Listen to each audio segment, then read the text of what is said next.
Assalamualaikum warahmatullahi wabarakatuh. Alhamdulillahi rabbil alamin, wassalatu wassalamu ala rasulil amin wa alihi wa sahbihi wa man nasarahu wa tabawalahu ila middin. Bismillahirrahmanirrahim. Nawayna ta'allum wa ta'lim wa tadhakkura wa tadhkir wal naf'a wal intifa' wal ifada wal istifada wal hatha ala tamassuk bi kitabillah wa sunnati rasulillah wa du'a ila al huda wa dalata ala al khair ابتغاء مرضات الله وقربه وثوابه مغفرة ورضوانه وحسن الخاتمة عند الموت ورفع الدرجات في الجنة ومرافقة سيدنا محمد صلى الله عليه وآله وسلم وابتغاء شفاعة يوم القيامة على هذه النية وكل نية صالحة شاملة خيرات الدنيا والآخرة وإلى حضرة سيدنا محمد صلى الله عليه وآله وسلم. الفاتحة. أعوذ بالله من الشيطان الرجيم. بسم الله الرحمن الرحيم. الحمد لله رب العالمين الرحمن الرحيم مالك يوم الدين إياك نعبد وإياك نستعين اهدنا الصراط المستقيم صراط الذين أنعمت عليهم غير المغضوب عليهم ولا الضالين آمين. Hadirin hadirat sekalian, alhamdulillah, syukur kepada Allah SWT.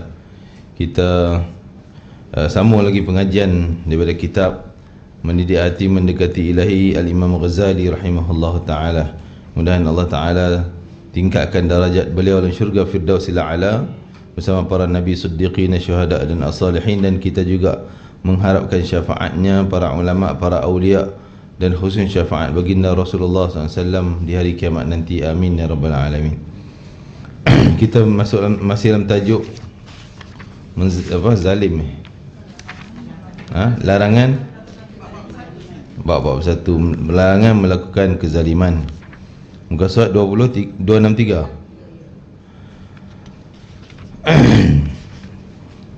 Pada perenggan yang ada yang menjawab atas tu, kan?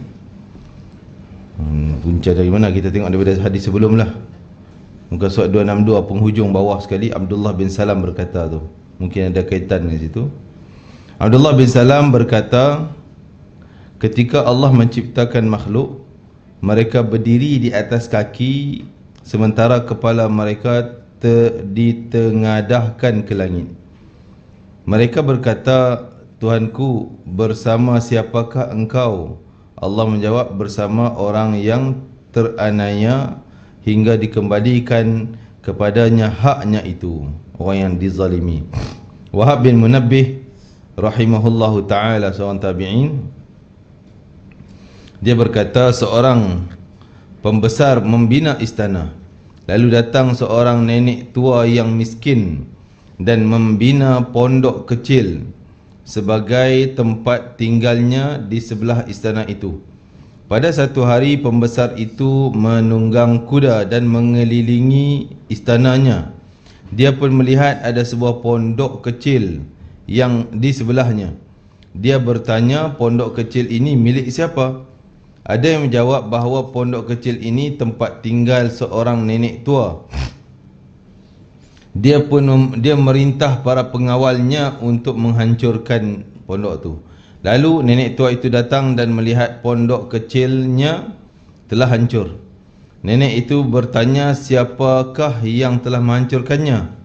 Ada yang menjawab bahawa pembesarlah yang telah menghancurkannya. Nenek itu lantas menadahkan kepalanya ke langit dan berdoa, ya Tuhanku, aku tidak akan hadir. Aku tidak akan hadir. Lalu di manakah engkau berada? Maksud waktu runtuh tu aku tak ada, aku tak hadir, tapi engkau takkan tak hadir, takkan tak ada. Allah Subhanahu Wa Taala segera memerintahkan malaikat Jibril agar membalikkan istana itu bersama semua seisinya. Masya-Allah. Itulah sifat berlakunya kezaliman. Dan kezaliman yang paling besar, zalim ni ada peringkat, ada tahap. Yang pertama, zalim terhadap hak Allah. Zalim terhadap hak Allah Ta'ala. Yang tu yang Allah kata, inna syirka la zulmun azim. Sungguhnya syirik itu adalah kezaliman yang sangat dahsyat, yang paling dahsyat. Tu. Jadi zalim terhadap hak Allah dalam erti makna lain adalah syirik, tak sembah Allah, kafir. Kenapa kita kata itu zalim? Ya, zalim ni maknanya kita buat sesuatu tak kena pada tempatnya, buat sesuatu tak sesuai pada tempat. Jadi sepatutnya sesuai bagi Allah, letak pada tempat yang sesuai bagi Allah Ta'ala adalah disembah, ditaati. Dia suruh apa pun, ya buat, itu sesuai hak Allah, itu hak Allah. Tapi bila orang tak sembah Allah, berarti dia menzalimi, dia tak nak buat hak Allah, dia pergi sembah benda lain. Itu menzalimi Allah Ta'ala. Ini yang disebut sebagai zalim. Dalam ayat lain juga Allah Ta'ala sebut alladzina amanu wa lam yalbisu imanahum bizulmin ulaika lahumul amnu wa hum muhtadun. Orang yang beriman dan tak campur dalam iman dia tu kezaliman. Dia beriman tapi tak ada zalim. Inilah orang yang akan dapat keamanan di akhirat, dan mereka lah orang yang petunjuk, dapat petunjuk di dunia. Jadi para sahabat bila dengar ayat ni terkejut. Ya Allah, ya Rasulullah, adakah orang Islam ni, orang beriman, sahabat ni yang langsung tak buat zalim? Koklah cubit orang, ambil barang orang, takkan tak ada langsung. Sedangkan yang dia orang faham zalim tu buat dosa, dah dikira zalim. Adakah orang beriman tak buat dosa? Maka Nabi kata, bukan makna zalim orang beriman tak buat zalim, mereka aman di akhirat tu. Zalim di situ bukan zalim kepada hak manusia, tapi zalim di situ zalim terhadap hak Allah. Hak Allah. Jadi dia beriman tak pernah buat benda syirik. Ni orang yang betul-betul akan dapat keamanan di akhirat. Itu satu. Yang kedua, zalim terhadap hak Nabi atau Rasul. Macam mana pula kita zalim pada Rasulullah? Zalim pada hak Rasul. Hak Rasul ni patut kita ikut dia. Dia buat macam tu, kita tiru dia. Dia cakap macam tu, kita tiru dia. Kita buat apa yang dia suruh. Tapi bila kita tak mau buat apa yang dia suruh, kita tak nak ikut dia, tapi ikut ajaran lain, walaupun kononnya dia beriman pada Allah, tapi cara iman dia tu tak betul. Contoh, kata beriman, tapi cara pakaian bercanggah dengan apa yang Rasul suruh.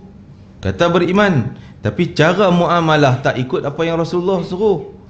Kata beriman, tapi cara dia silaturahim dia abaikan. Contohnya, ini zalim terhadap hak Rasul, juga dosa besar. Dan yang ketiga, tahap yang ketiga, zalim terhadap sesama manusia. Dan yang keempat, zalim terhadap makhluk lain daripada manusia, seperti binatang. Jadi zalim terhadap sesama manusia pun Allah akan ambil berat. Lebih-lebih lagi dalam zalim terhadap manusia ni, lebih-lebih lagi kalau kezaliman berlaku daripada orang yang berkuasa kepada orang yang lemah, orang yang kaya kepada orang miskin. Yang ni cepat sangat Allah ambil tindakan. Akan cepat Allah buat tindakan. Sebab apa lebih cepat daripada, contoh katalah orang miskin, mungkin dia ada buat zalim pada orang kaya, kan? Sebab orang kaya dia ada kemampuan luas, orang kuat ada kemampuan dia luas. Orang miskin tu kemampuan dia kecil. So, contoh hal rumah nenek ni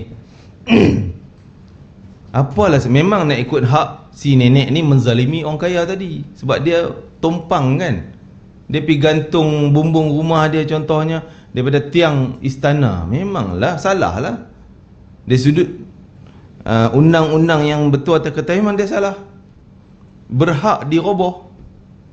Tapi dari sudut perhatian Allah, orang ni lemah, dia nak tumpang sikit je engkau punya, kau berilah belah ihsan, kebaikan, bantuan pada dia, bagilah peluang kat dia, ataupun kau bina untuk dia buat lain, robohlah sini. Itu ihsan. Walaupun orang kaya bertindak ikut law, tapi bila tidak ada ihsan, itu satu bahaya dan kezaliman, kan?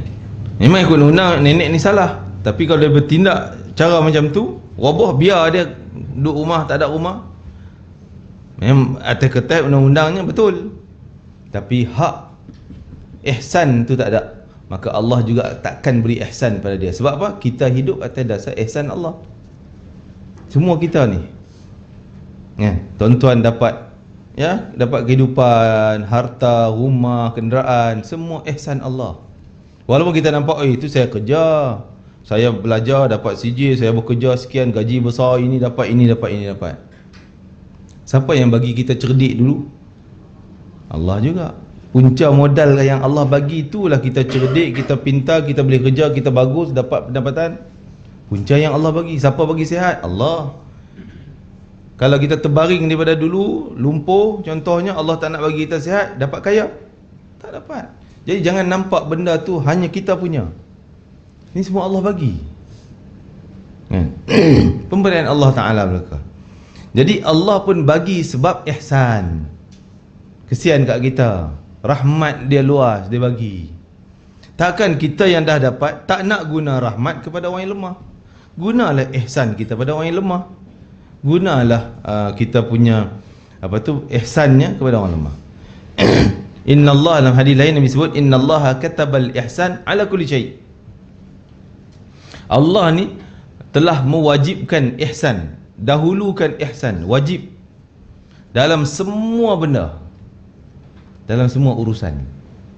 Sehingga kan dalam bab sembelih pun kena guna ihsan. Dalam bab nak sembelih pun kena ihsan. Para sahabat tanya, ya Rasulullah, sembelih ni memang tak ada ihsan dah, kan? Sembelih ni memang tak ada kesian dah, kita potong tengkuk dia guna pisau. Tak, Nabi kata potong tu hak yang Allah tetapkan, sembelih tu, tapi guna cara ihsan. Macam mana ihsan? Tajamkan pisau bagi cepat mati, jangan bagi dia tersiksa lama. Macam tu. Memang contoh raja ni berhak dah, dia berhak memang nak robohkan, tapi guna cara ihsan. Tak apa makcik, saya patut roboh tapi kita bina sana, pergi duduk sana, roboh ini. Itu cara ihsan contohnya. Begitulah tindak tanduk kita ni kadang-kadang kita ada kuasa, kita ada kemampuan, kita ada kekuatan, kekayaan, harta banyak, kita boleh bertindak ikut law kita punya ataupun undang-undang negara. Memang orang ni akan kena dengan kita contohnya, sebab dia bertindak cara tak betul. Contoh budak-budak mai kereta kita dia gesel dengan benda tajam besi, zok kereta kita. Patut memang hak kita dah, report polis, tangkap budak ni, masuk jail, kan? Tapi gunalah ihsan. Tu dahulukan ihsan. Innallaha katabal ihsan ala kulli syai. Allah mendahulukan belas kesian tu daripada tindakan yang sepatut. Dahulukan yang tu dulu, baru tindakan yang sepatut. Allah nak ambil tindakan pun budak, sian kat dia, memang lah, tak apalah, maaf je lah. Kita dahulukan ihsan. Jadi orang yang mendahulukan ihsan dalam kehidupan dia kebanyakan, patut dia ambil tindakan, tapi tak apalah, ihsan dulu, ya. Maka Allah juga akan banyak mendahulukan ihsan dia pada kita. Kita pun banyak salah dengan Allah Ta'ala, kan? Silap yang tu salah, yang ni cakap silap, perbuatan silap, amalan tak tepat. Kalau nak ikut law undang-undang Allah, memang kena reject dah, memang neraka dah. Contohnya sembahyang, apalah modal sembahyang kita, kan? Dah lah sembahyang telajak rakaat, yang 4 hantam 5, kan?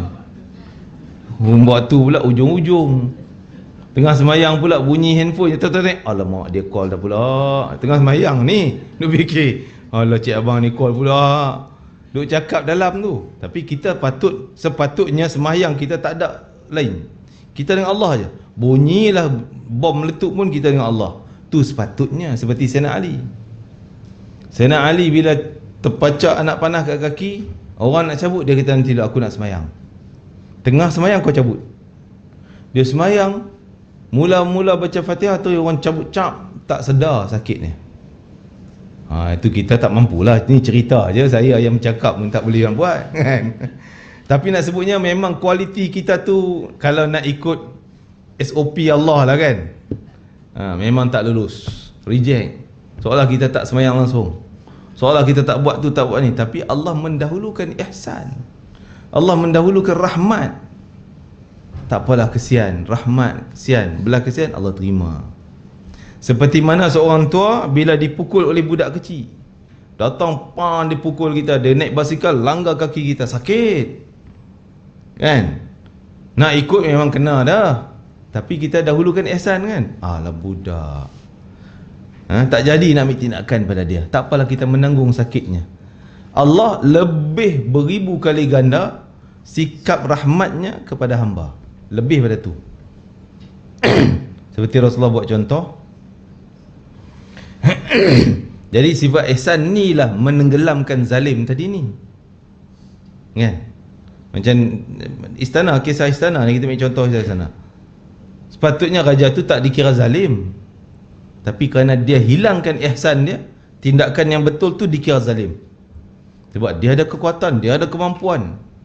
Ni kezaliman sesama manusia yang paling Allah benci adalah daripada orang yang kuat, orang yang mampu, orang yang kaya kepada orang yang lemah, orang yang bawahan, orang yang miskin. Kalau dia kaya pada orang miskin, kalau dia kuat pada orang yang lemah kan. Bayangkan kalau orang dewasa langgar, mungkin kita marah, report polis. Langgar basikal, naik basikal, dia langgar kita ke depan sengaja, kita report polis, kes semuanya. Tapi budak, kita dahulukan ihsan, kita tak jadi ambil tindakan. Kalau orang yang banyak mendahulukan ihsan seumpama ini, maka Allah juga banyak mendahulukan ihsan daripada benda yang sepatut, daripada keadilan Allah. Nak ikut keadilan Allah, memang macam kita tak semayang langsung. Semayang kau tak ada kualiti, gagal. Puasa engkau tak ada kualiti, sedekah engkau niat tak betul, mana ada kualiti. Nak ikut keadilan Allah, tapi Allah mendahulukan ihsan daripada keadilan dia. Allah Maha Adil, tapi Allah lebih mendahulukan kesian rahmatnya tu kepada diri kita. Jadi itu yang nak buat contoh Imam Ghazali, kisah tentang raja merobohkan istana ataupun rumah nenek ni yang menumpang dinding istana dia.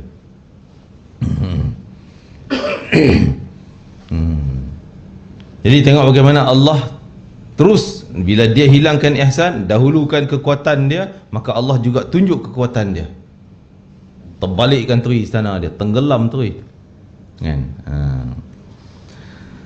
Okey, Abu Umamah radhiyallahu anhu berkata, pada hari kiamat seorang zalim didatangkan hingga ketika berada di atas jambatan neraka Jahannam, dia ditemui oleh seorang yang pernah dia inaya olehnya. Maksudnya orang yang pernah dia buat zalim dulu, jumpa tengah jalan di jambatan Sirat. Orang yang teranaya terus menerus tuntut orang zalim, yang hingga tidak ada lagi kebaikan di tangan orang zalim itu. Patut dia boleh zoom lintas contohnya kan, dia boleh selamat. Tapi jumpa dengan orang yang yang diinaya oleh dia, dia tuntut, engkau dulu buat gini, engkau dulu buat gini, engkau dulu buat gini. Sehingga pahala orang zalim tu dah habis dituntut. Jika orang-orang yang terinaya tidak menemui kebaikan lagi di tangan orang-orang zalim itu, mereka memikul keburukan. Dia buang pahala dosa dia pula. Nah engkau ambil dosa aku, nah engkau, mungkin engkau dulu aku tumpang di tanah engkau, kau halau contohnya kan, halau keluar, sehingga aku tak ada, terpaksa mencuri, terpaksa buat benda zalim, jahat, dosa dan sebagainya. Maka kau ambil dosa aku tu, nak ambil punca engkau kan. Jadi Islam ni Masya Allah sangat cantik, sangat indah. Tapi kita je kadang tak mampu nak praktikkan kecantikan Islam, sehingga nampak Islam ni macam beban, berat dan sebagainya. Memang sebab itu Nabi sebut, kalau kamu nak cari aku di mahsyar, carilah aku di kalangan orang-orang yang terinaya, orang yang miskin, orang yang lemah. Sebab apa Nabi suka dengan orang macam ni? Sebab Allah sering bela orang ni. Allah sering bela orang ni. Yang penting hak dia dengan Allah tak terabai ya. Lain lah kalau dia pun tak semayang kan. Contoh seperti hadis lain juga Nabi sebut, Allah sangat sayang kepada orang yang tawaduk, tapi Allah lebih gandaan sayangnya kepada orang kaya yang tawaduk. Allah sangat benci kepada orang yang takabur, tapi lebih benci Allah berganda kepada orang miskin yang takabur. Jadi dia orang kaya, ada kekuatan, ada kemampuan, tapi banyak dia dahulukan ihsan. Dia tawaduk, rendah dirinya, tak meninggi diri, tak takabur sombong kan. Maka ini orang yang paling dicintai oleh Allah Ta'ala. Malah dikatakan kadang-kadang orang macam ni yang banyak menghulurkan bantuannya khusus kepada, contoh kita nampak ulama ni hebat, syurga hebat lah kononnya, tapi kita tak nampak belakang ulama tu ada lagi yang lebih hebatnya. Mungkin ulama ni terbina jadi ulamanya disebabkan wang ringgit daripada orang kaya. Seperti kisah Yahya Barmakki. Mungkin saya pernah cerita dulu lama-lama. Yahya Barmakki ni seorang jutawan, hartawan, banyaklah kan, kaya sungguh. Satu zaman dengan Imam Hasan al-Basri. Jadi bila dia meninggal dunia, zaman tu wali-wali banyak. Maka salah seorang wali ni kenal dengan Yahya Barmakki. Dia bermimpi jumpa dengan orang kaya ni. Mimpi dalam mimpi lah. Tanya dia, wahai fulan, bagaimana kehidupan kamu dalam alam barzakh? Dia kata, aku dapat nikmat-nikmat gini-gini, semua nikmat syurga. Sebab dia dulu pun, ayalah bila harta ni banyak ada kesilapan daripada hartanya, tak nampak kesalehan amalan tu. Dia memang bukan orang ulama. Tapi dia tanya, dia kata dapat nikmat syurga, tak ada sesaan dan sebagainya. Maka ditanya, apa sebab utama engkau diberi kemuliaan hebat seperti seorang wali, seorang ulama dalam alam barzakh ni? Padahal kau bukan ulama, bukanlah wali. Dia kata disebabkan doa Imam Hasan al-Basri. Doa dia Hasan al-Basri ataupun itulah, tak salah saya lah kan, seorang ulama. Bila tanya, pergi wali tadi yang bermimpi, dia pergi jumpa besoknya pada imam tersebut, tanya, kamu kenal Yahya Barmakki? Ya, kenal. Macam mana doa kamu pada dia? Ya, aku sentiasa setiap malam doakan untuk dia. Apa yang kau doakan untuk dia? Aku doakan, ya Allah, seperti mana dia cukupkan keperluan hidup aku, maka engkau cukupkanlah keperluan akhirat dia. Dia cukup keperluan dunia aku, kau cukup keperluan akhirat dia. Apa sebab kau doa macam tu? Sebab setiap bulan dialah yang macam beri gaji lah, ataupun beri bantuan kepada aku, sehingga aku tak fikir lagi urusan dunia. Katanya dulu bila dia Imam Hasan al-Basri ni, susah lah masuk orang miskin, nak kena siang pergi cari kerja, pergi cari ladang gaji jadi kuli di kebun-kebun dan sebagainya. Baru dapat gaji, malam baru mengajar. Jadi masa nak mengajar tu sikit, letih lagi. Masa dakwah tu sikit. Tapi bila Yahya Barmakki, dia kata jangan lagi kerja dunia. Kerja dunia aku tampung semua. Nah, sebulan sekian. Maka aku tak fikir lagi urusan dunia aku. Siang malam aku mengajar. Jadi masa dakwah dia tu banyak. Jadi Masya Allah. Jadi itu puncanya. Belakang ulama tu ada tonggak yang lain, yang bukan tokoh ulama, mungkin dia hartawan dan sebagainya, yang banyak memberi bantuan sehingga dakwah tu berjalan dengan baik. Jadi saya nampak dalam hal ni bila saya bawa balik daripada Sarawak pergi pendalaman, kita pergi ke, tak tahulah, saya tak ingat nama ni, Kampung Gayau, Seri Aman, Sarike, masuk pendalaman daripada Kuching kan, ada yang 4 jam 5 jam kan.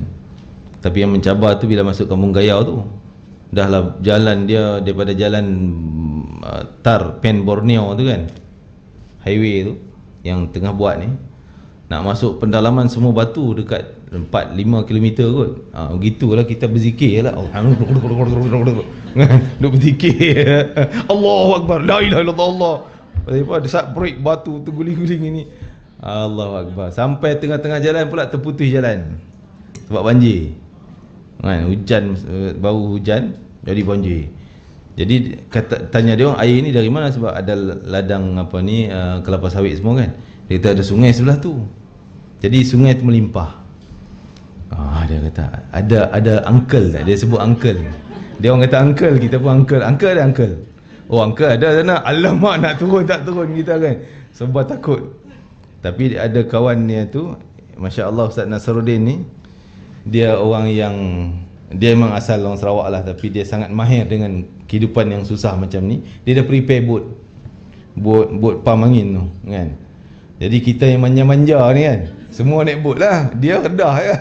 Memang air kat pinggang, tapi dia redah tarik bot kita. Kita relax naik bot. Ustaz manja kan. Allahu Akbar. Jadi sampai seberang sana bawa bekalan makanan semua, alhamdulillah lah kita dapat tengok bagaimana kehidupan mereka, rumah panjang yang tak ke semua Islam, tapi dia orang duk berjiran-jiran dengan Kristian dan sebagainya. Jadi dipesan di briefing pada kami lah, jangan sentuh sensitiviti agama lah. Maksud jangan tekan Kristian Trinity, agama yang salah, yang betulnya macam ni, jangan tekan hal tu. Takut sensitiviti, sebab bila kita cakap tu depan masyarakat yang ada Kristian dan sebagainya. Jadi bila sampai di sana, Masya Allah, kita tengok ada usaha seorang, mungkin saya boleh sebut nama dia lah, yang bahagia Datuk Doktor Profesor dia, Profesor Datuk Doktor Arifin Suhaimi, SS19 ya, SS19, mungkin ada orang kenal kan, saya pun tak pasti. Dia antara orang kuat Perkim zaman masa 5 tahun yang dulu, dia masih kuat lah. Dia pernah masuk lagi teruk jalan daripada sebelum masa kami ni. Dia masuk, dia tengok rumah panjang dia orang tu berlantaikan tanah, letak tikar tidur, letaknya bumbung pun ada yang dah zinc buruk, lepas tu taruh daun-daun lagi. Jadi dia menangis dia. Lepas tu dia balik, dia usaha cari duit, dapat banyak agak, dekat puluh-puluh ribu, 100 ribu kot. Dia bina satu surau yang cantik tu, kita terkejut masuk pendalaman, surau cantik. Dia punya usaha. Lepas tu dengan rumah pun dah buat cantik lah. Jadi bila kami bawa dia pergi, walaupun dia sekarang ni dah 85 dia kata. Naik bot, dia pun naik bot juga. Allah, kita orang tua macam ni, semangat dia tinggi nak masuk. Bila masuk tu dia disambut lah, orang kenal dia lagi, orang sayang dengan dia sebab usaha dia buat macam tu. Jadi itu kita nampak memang dakwah ni takkan jalan dengan satu golongan, mesti ada golongan yang lain yang mungkin dia bukan pendakwah tapi duitnya disalurkan. Jadi akhirnya dengan asbab dia buat rumah tu, dulu ni katalah ada berapa pintu, separuh satu rumah panjang tu, separuh yang Islam, separuh yang tak. Sekarang ni boleh kata tinggal 2 pintu je yang belum Islam. Usaha dia, insya-Allah. Lalu ada lagi rumah panjang lain yang ni, cuma kami terkejut lah bila sampai tu disambut dengan tradisional dia orang lah, deng deng deng. Alamak, kita dengan kopiah, nak terbang lah kopiah. Nak terbang dah kopiah. Alah kuliah, tak apalah, kita kata sebab tu dia kata budaya dia orang Iban kan. Tak apalah, kita pun duduk sekejap, masuk tu kita adalah sampai bantuan. Jadi dia orang happy, duduk sembang-sembang, tanya-tanya kan. Jadi waktu itulah kadang-kadang kita cerita tentang Islam dan sebagainya. Yang ala kulli hal, itulah usaha-usaha para ulama berdamping dengan ahli-ahli yang yang mempunyai kemampuan untuk luruskan perjalanan. Jadi kita tengok usaha Ustaz Nasaruddin ni, saya tak mampu nak gambarkan. Dia cerita pengalaman dia, ada orang yang nak murtad kan? Dia tengah berbalik letih ni, orang call, Ustaz ada 3-4 family ni yang nak isytihar keluar Islam. Terus dia bangun-bangun pergi. Dia pun bukan orang kaya pun, bukan ada duit pun, kereta pun orang wakafkan untuk dia dan sebagainya. Dia sebab boleh baiki kereta pun boleh. Dia tukar enjin 4-wheel drive tu, taruh enjin enjin lori ke. Dia buat sendiri kan. Masuk pendalaman. Jadi masak pun boleh, buru pun boleh, menyelam lagi. Jadi masa tarik bot tu yang dia cerita tu, masa nak balik kami pergi siang, nak balik malam, dah lepas maghrib kat Isyak dah. Allah, tengok keliling dengan kelapa sawit, air lagi kan, pasang lampu. Naik bot juga malam. Bot pertama lepas, bot kedua lepas, yang ketiga saya alhamdulillah lah, lagi hebat kan, naik kereta lah. Redah, driver tu seorang yang berani redah juga walaupun dalam kan, yang lain tak berani redah. Jadi dia orang naik bot, dia kata cepat. Pasal apa kalang kabut, lepas belah sana baru dia cerita, tadi ada uncle kita sebelah kata, duduk gini, mata dia suruh nampak mata. Allahu Akbar, Masya Allah kan. Jadi sebab tu dia tak nak bagi tahu waktu tu, dia terkejut, panik, terguling. Jadi seronok pengalaman di sana, Masya Allah. InsyaAllah Azam akan pergi lagi. Tapi kita tengok usaha ni memang tak payah nak berjaya lah kalau tidak ada bantuan saluran daripada saluran-saluran yang lain. Ustaz Nasaruddin tadi bila dia pergi kepada seorang yang murtad, tanya kenapa, dia kata kami kan, bila Islam datang ni seolah memisahkan kami dengan family. Islam datang, kami Islam, tak boleh makan yang family tak Islam buat, tak boleh gini, tak boleh gini. Jadi dia orang datang Islam ke kami terpisah family, dan dia orang balik gitu diam, tak ada apa. Tak ada langsung makanan ke apa ke. Jadi dia orang tu pula saluran yang Kristian sampai ke dia orang, tak sampai ke kami. Kita nak tukar.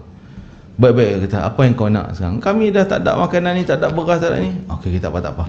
Dia call kawan-kawan yang boleh sumbang, terus tengah malam tu pergi ketuk kedai-kedai runcit, bawa mai beras, bawa mai tu baju dan sebagainya, sehingga dia orang dah jadi lembut, terus kekal dengan Islam. Jadi usaha-usaha di sana, masya-Allah, yang kita nampak begitulah. Kisah yang seumpama ni yang memberi naik semangat pada kita. Sekarang ni kita duk rasa kita ni pendakwah dah, tapi pendakwah kita pergi sana, pergi sini, orang jamu makan, kan? Jamu makan, layan baik. Sekarang ni bukanlah kita kata pendakwah sebenar, tapi dia orang tu memang sebenarnya. Kadang pergi dia kata kena halau dengan tuai ni tuan rumah, ketua rumah, tuai rumah panjang tu, kena halau, kena maki sebagainya. Pernah dia kata seorang gangster tu, family dia nak masuk Islam, dia tak nak, kan? Lelaki lah, seorang lelaki tak nak, dan marah isteri dia kalau cakap tentang Islam. Bila dia datang, Ustaz Nasruddin datang lah untuk sampaikan Islam dan sebagainya ni, terus dia ludah tangan, nak salam, ludah terus. Oh, dah kena macam tu, kita tak pernah kena lagi macam tu. Jadi hebat usaha mereka, masya-Allah. Itulah cerita pengalaman, dan juga banyak lagi tempat lain. Antaranya banyak guru-guru kita, cikgu-cikgu Semenanjung pun banyak usaha kerja dakwah mereka. Ada yang posting teri kahwin sana, dan terus daripada dia kata masa tu ada 4 pintu mula-mula Islam, lepas itu berkembang-kembang, sekarang ni tinggal 4 pintu yang bukan Islam, kan? Jadi bila orang nampak, banyak dia hantar budak-budaknya datang mengaji pondok di Kelantan, di Johor, dia orang Johor cikgu tu, hantar sana hantar sini, jadi balik mereka jadi ustaz-ustaz di kampung mereka sendiri. Jadi cerita Sarawak lah pula kita ni, kan? Selingan. Yang tengoknya, kita tengok balik tadi, Abu Umamah berkata, pada hari kiamat orang zalim didatangkan, hingga ketika berada di atas jabatan neraka, dia ditemui seorang yang pernah diinayah olehnya. Orang lain terinayah terus menerus menuntut orang zalim hingga tidak ada lagi kebaikan di tangan orang zalim itu. Jika orang yang terinayah tidak mempunyai kebaikan orang yang lagi di tangan orang zalim, maka mereka memikul keburukan mereka ke bahu orang zalim menurut kadar penganiayaannya, hingga mereka dilemparkan ke dasar neraka. Wal'iyadzubillah. Inilah Nabi sifatkan sebagai seorang yang muflis. Abdullah bin Anas mengatakan bahawa dia pernah mendengar Rasulullah SAW bersabda, pada hari kiamat semua hamba dikumpulkan dalam keadaan telanjang dan tidak beralas kaki. Lalu ada seruan dari jauh yang suaranya terdengar seperti dekat, akulah raja yang disembah. Tidaklah seorang dari penghuni syurga masuk syurga, dan tidak pula seorang dari penghuni neraka yang masuk neraka, sementara di sisinya ada keteranayaan, baik berupa tempelengan, maksud tumbuk, tampar, ataupun lebih dari itu. Tuhanmu tidak akan menzalimi siapapun. Maksud takkan boleh masuk syurga kalau benda itu belum selesai. Walaupun kes kecil, tampar, kan, kes kecil, mesti selesai dulu, barulah sama ada hitung balik neraka ataupun syurga dia. Kami lalu bertanya, ya Rasulullah, bagaimana kami datang dalam keadaan tanpa alas kaki dan telanjang di mahsyar nanti? Baginda menjawab, bagi kebaikan dan keburukan ada balasan yang setimpal. Tuhanmu tidak akan menzalimi sesiapa pun. Rasul juga pernah bersabda, barang siapa memukul orang lain secara zalim, dia akan dituntut balas pada hari kiamat. Malah Nabi kata bukan sekadar manusia, binatang pun yang zalim sama binatang yang lain pun Allah balas balik di akhirat. Seperti Nabi buat contoh kambing. Kambing yang bertanduk dunia ni masuk hebatlah, kuatlah, kan? Dia mungkin asyik tanduk kambing yang lemah, bully kambing yang lemah. Di akhirat nanti Allah hidupkan balik kambing ni. Yang lemah pun hidup balik. Yang lemah dunia Allah bagi jadi kuat di akhirat. Bagi dia ada tanduk kuat.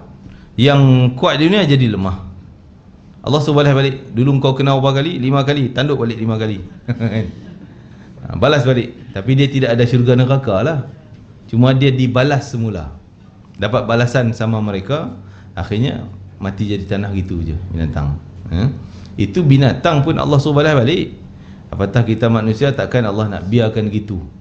Kezaliman satu benda pun takkan. Walaupun sebatang pen, walaupun kata Nabi sebatang kayu sugi. Kita ambil kayu sugi orang, buat diam gitu. Kita anggap, alah benda kecil, takkan nak tuntut sampai akhirat. Nak pergi mahkamah pun tak lekat kan, kalau lagu mahkamah dunia takkan lekat kes tu. Satu batang kayu sugi je pun tak. Nabi kata ada di akhirat orang yang masuk nerakanya disebabkan sebatang kayu sugi. Walaupun dia semayang, walaupun itu kerana zalim dia satu tu je kan. Itu yang kata apa, undang-undang Allah.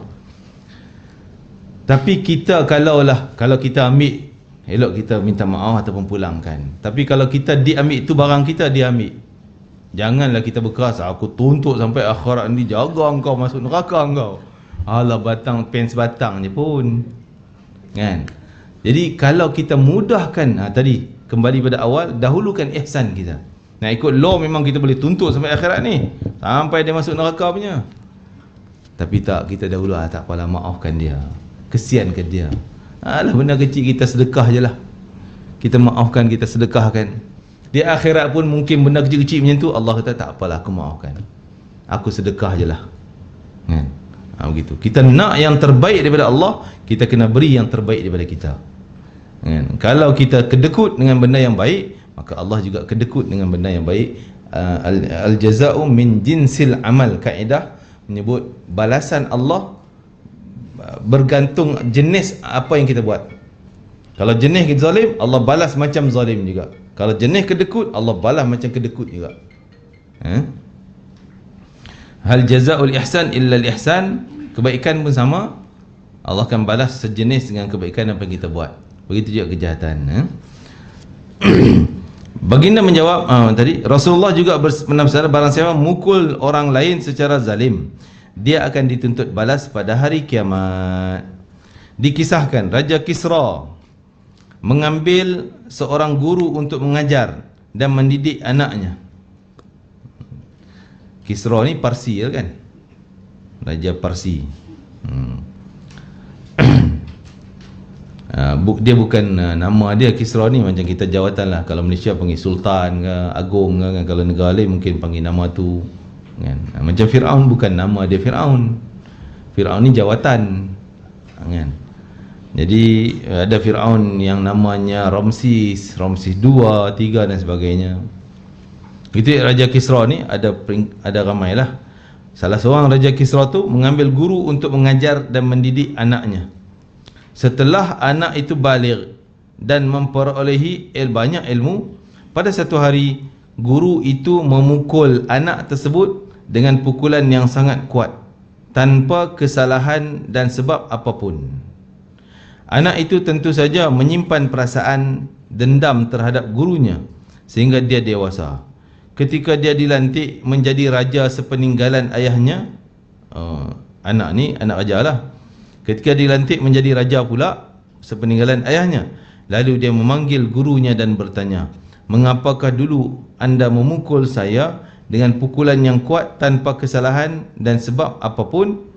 Ketahuilah wahai raja, setelah kamu meraih keutamaan dan ilmu, aku tahu bahawa kamu akan menjadi raja sepeninggalan ayahmu. Oleh kerana itu aku ingin agar kamu berasakan pukulan.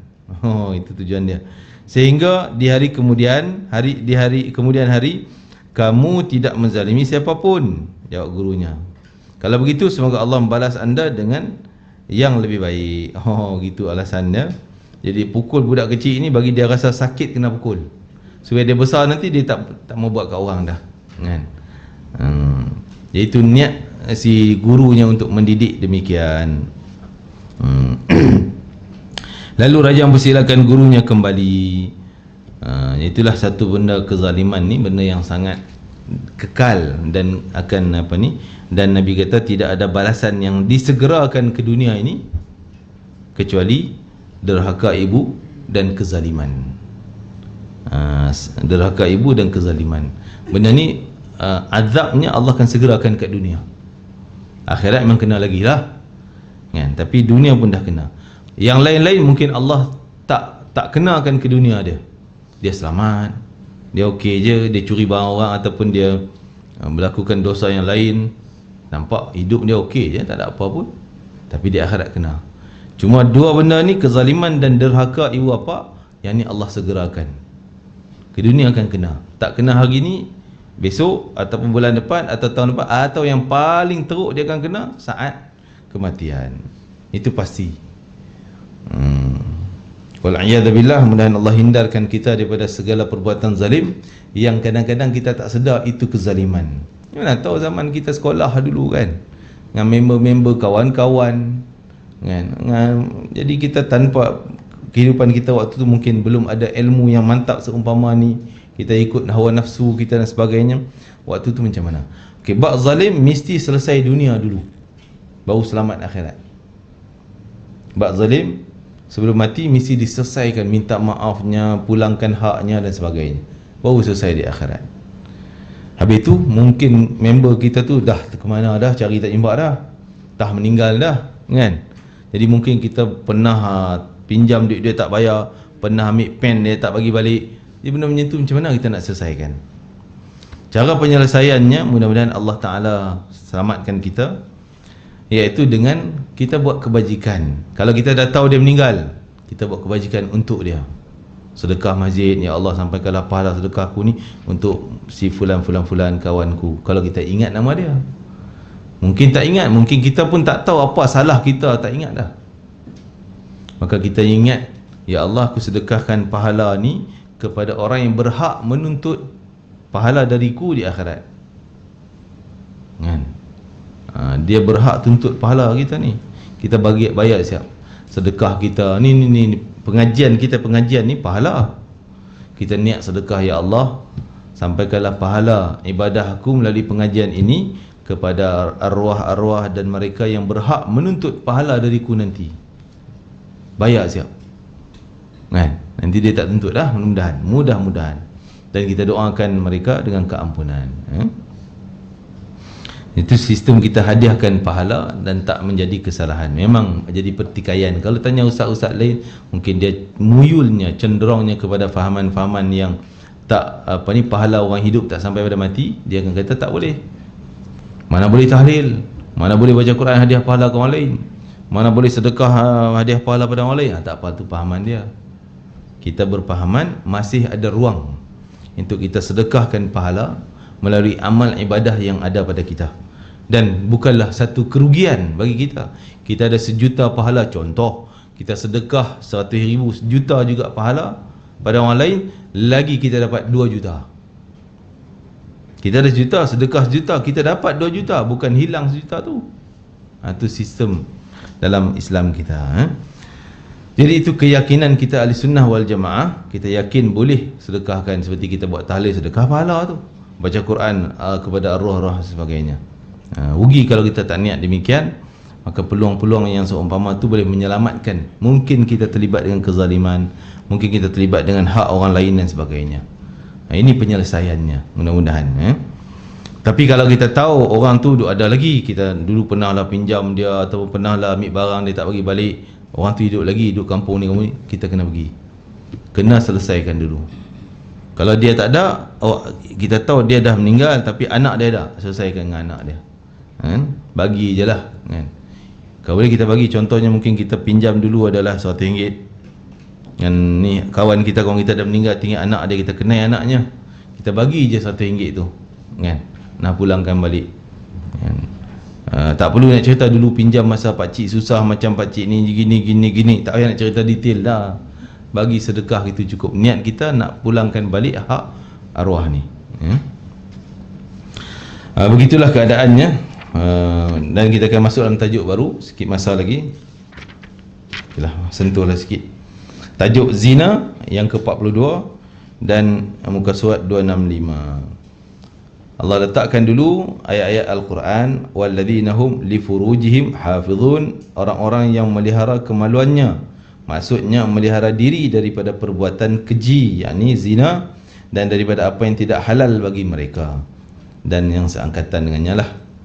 Dalam ayat yang lain, ayat ni ayat 5 surah Mukminun, puncanya Allah Taala sebut qad aflahal mu'minun, orang yang berjaya, orang yang berjaya. Telah berjaya orang beriman. Siapa dia orang beriman yang berjaya tu? Cirinya sembahyang, zakat, antaranya juga jaga kemaluan daripada perbuatan haram. Dalam ayat yang lain Allah Taala juga berfirman, wala taqrabul fawahisha ma dhahara minha wa ma batan, janganlah kamu mendekati perbuatan-perbuatan yang keji, baik yang nampak di antaranya maupun yang tersembunyi. Yang besar maksud yang nampak jelas tu ialah zina. Sementara yang kecil-kecil adalah seperti mencium ataupun perbuatan muqaddimah zina. Muqaddimah zina, mencium, menyentuh, memandang. Sebagaimana disebutkan dalam hadis dari penghulu umat manusia Rasulullah SAW. Tangan dan kaki boleh berzina, dua mata pun berzina, kan? Macam mana boleh jadi zina?